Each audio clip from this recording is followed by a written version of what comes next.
तो कैसे बाजा वाले बन दिया? आगे आगे कहाँ है? वो आसूर ताल पकड़ा थे।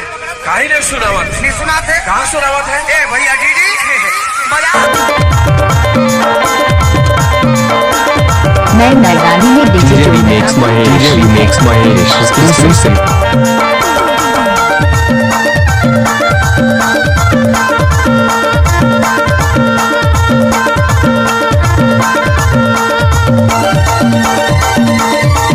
महेश हाय वो संगी साथी तैयार तोर कारण छोड़े मोर बिहाती लगो।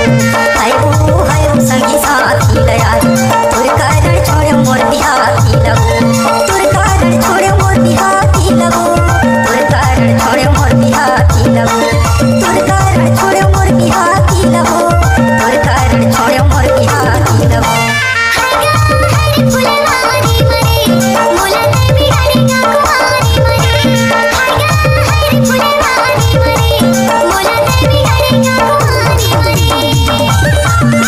DJ remix Mahesh exclusive।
सफेद साड़ी में लाल बिंदी लगाती हो, तोरी माँ कसम एम्बुलेंस नजर आती हो, वे घायलों को ले जाती है, तुम घायल करके जाती हो।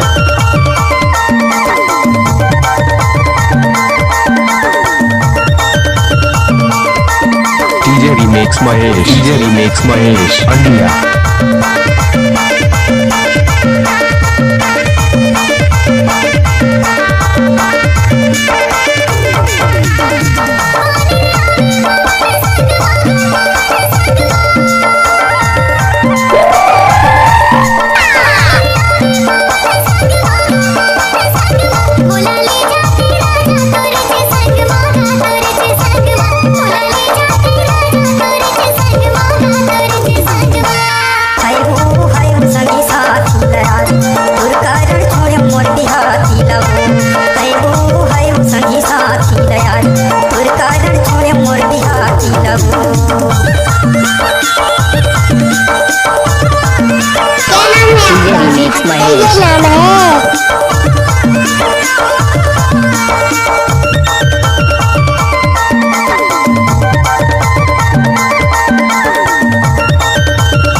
डीजे रिमिक्स महेश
तोर कारण छोड़ो मोर बिहाती लबू बोला ते भी डरे